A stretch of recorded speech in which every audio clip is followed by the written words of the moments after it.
자, 오늘 우리는 아주 근본적인 질문 하나를 파고들어 볼까 합니다. 나는 누구인가? 이 세상은 무엇인가? 하는 살면서 누구나 한 번쯤은 품어봤을 그런 질문들이요. 그 답을 찾기 위해 고대 인도의 지혜가 담긴 경전 우파니샤드의 심오한 세계로 함께 떠나보시죠. 한번 진지하게 생각해 보세요. 당신은 진짜 누구인가요? 이름, 직업, 내가 가진 생각들. 이런 껍데기를 다 벗겨내고 나면 남는 진짜 나는 과연 뭘까요? 사실 이건 수천 년 동안 인류가 고민해온 가장 크고 오래된 질문이기도 하죠. 놀랍게도 수천 년 전에 이 질문에 대한 아주 파격적인 답을 내놓은 고대 문서가 있습니다. 바로 우파니샤드죠. 우리가 누구인지, 이 세상은 대체 무엇으로 이루어져 있는지, 그 깊고 놀라운 통찰 속으로 지금부터 함께 들어가 보겠습니다. 자, 그 엄청난 해답을 이해하려면 먼저 이 지혜가 어디서 왔는지 알아야겠죠? 우파니샤드, 대체 이게 뭘까요? 이 우파니샤드라는 이름 자체에 엄청난 힌트가 숨어 있습니다. 가까이 앉다라. 이게 무슨 뜻이냐면요. 이거 그냥 책상에 앉아서 읽고 외우는 지식이 아니라는 거예요. 스승의 무릎맡에 가까이 앉아서 제자에게만 은밀하게 전수되던 그런 살아있는 비밀 가르침이었다는 거죠. 그리고 우파니샤드는 그냥 오래된 책이 아니에요. 고대 힌두교의 가장 중요한 경전인 베다가 있는데 그 베다의 하이라이트, 그러니까 결론이자 정수라고 할 수 있습니다. 그래서 베단타, 즉 베다의 끝이라고도 불리죠. 초기 베다가 주로 신에게 제사를 지내는 의식에 관한 거였다면 우파니샤드는 그런 걸 다 뛰어넘어서 순수한 철학, 즉 진리 그 자체가 무엇인지 탐구하는 데 집중합니다. 이 우파니샤드의 현자들이 평생을 바쳐 탐구한 건 딱 두 가지 거대한 주제였습니다. 하나는 저 광활한 우주의 본질, 그리고 다른 하나는 바로 우리 내면 가장 깊은 곳에 있는 나의 본질, 이 두 가지였죠. 바로 이 두 개념을 보여주는 이미지인데요. 왼쪽에 이 거대한 우주 같은 이미지가 바로 우주의 근본 원리인 브라만을 상징하고요. 오른쪽에 고요한 내면을 나타내는 이미지가 바로 개개인의 가장 깊은 자아, 아트만입니다. 겉보기엔 완전히 다른 우주와 나, 전혀 상관없어 보이죠? 하지만 우파니샤드의 핵심은 바로 이 둘의 관계에 숨어 있습니다. 먼저 브라만부터 볼게요. 이거 어떤 신의 이름이 아니에요. 뭐 제우스나 옥황상제 같은 그런 존재가 아니라 이 우주를 존재하게 하는 근원적인 에너지 혹은 바탕 그 자체라고 생각하시면 됩니다. 눈에 보이는 모든 것들, 저 별과 나무 그리고 우리 자신까지도 그 모든 것의 배후에 있는 단 하나의 궁극적인 실제, 그게 바로 브라만입니다. 그리고 아트만이 있습니다. 이게 바로 진짜 나입니다. 여러분의 몸, 지금 느끼는 감정, 어제 했던 기억들, 이런 건 다 변하잖아요? 아트만은 그런 게 아니라 그 모든 변화를 그저 조용히 지켜보는 순수한 의식, 내 안에서 절대 변하지 않는 영원한 불꽃 같은 거라고 할 수 있죠. 자, 이제부터가 진짜 하이라이트입니다. 밖으로 무한히 펼쳐진 우주, 브라만과 내 안에 가장 깊은 곳에 있는 자아, 아트만.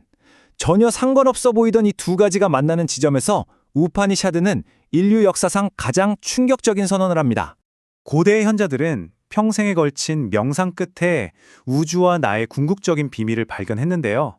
놀랍게도 그 거대한 진리를 정말 믿을 수 없을 만큼 간단한 딱 세 단어로 압축했습니다. 바로 타트 트밤 아시. 그것이 바로 너다라는 뜻입니다. 여기서 그것은 뭘까요? 바로 우주의 궁극적 실제인 브라만이죠. 그럼 너는요? 바로 당신의 가장 깊은 자아, 아트만입니다. 무슨 말이죠? 네, 맞습니다. 우주와 내가, 브라만과 아트만이 사실은 분리된 게 아니라 본질적으로 똑같은 하나라는 겁니다. 정말 숨막히는 선언이죠. 자, 좋습니다. 내가 곧 우주다. 브라만과 나는 하나다. 엄청난 얘기인 건 알겠는데 그래서요? 그래서 뭐가 달라지는데요? 이 깨달음이 우리 실제 삶에 도대체 어떤 의미가 있는 걸까요? 우파니샤드에 따르면 우리가 고통받는 이유는 카르마와 삼사라, 즉 내가 지은 업 때문에 끝없는 생을 반복하기 때문이라고 봐요. 이 지긋지긋한 굴레에 갇혀 있는 거죠. 하지만 여기서 벗어날 방법도 명확하게 제시합니다. 그게 바로 목샤, 해탈이에요.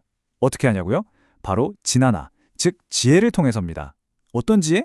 네, 방금 우리가 얘기했던 내가 곧 우주라는 그 진실을 머리로 아는 게 아니라 온몸으로 직접 체험하고 깨닫는 거죠.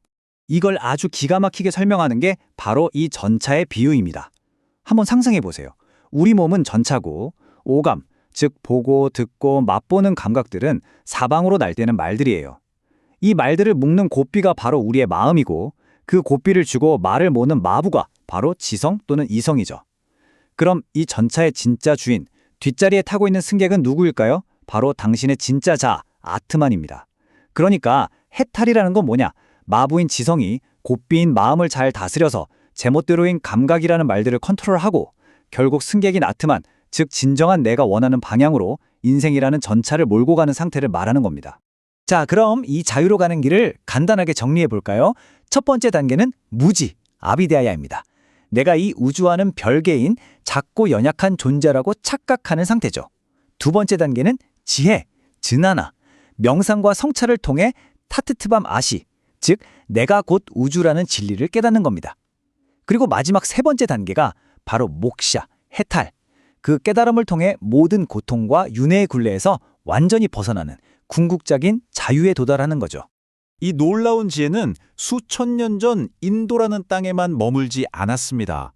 시대를 넘고 문화를 넘어 전 세계 사상과 역사에 정말 어마어마한 영향을 미쳤죠. 독일의 아주 유명한 철학자죠. 쇼펜하우어가 이런 말을 남겼습니다.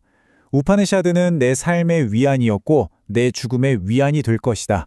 인류 최고의 지혜라고 극찬을 했어요. 당시 서양 지성계가 얼마나 큰 충격을 받았는지 알 수 있는 대목이죠. 그 파급력은 정말 대단했습니다. 힌두교의 철학적 뿌리가 된 건 물론이고 우리가 잘 아는 불교나 자이나교의 핵심 사상에도 영향을 줬어요.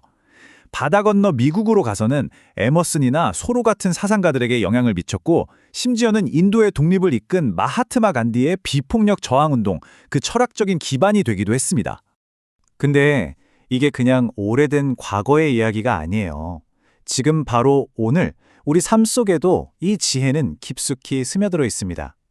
요즘 유행하는 마음 챙김이나 명상, 또 현대 심리학에서 말하는 자기 실현, 웰니스 문화 같은 것들 있잖아요.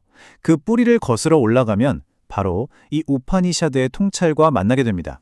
자, 이제 오늘의 이야기를 마무리할 시간입니다. 이 거대한 우주적 탐험의 끝에서 다시 한번 가장 개인적인 질문으로 돌아와 보죠. 정말 만약에 당신의 가장 깊은 본질이 이 우주 전체와 하나라면, 당신의 진짜 모습이 영원하고 무한한 존재 그 자체라면 우리는 과연 무엇을 두려워해야 할까요? 이 질문을 마음속에 한번 품어보시는 건 어떨까요?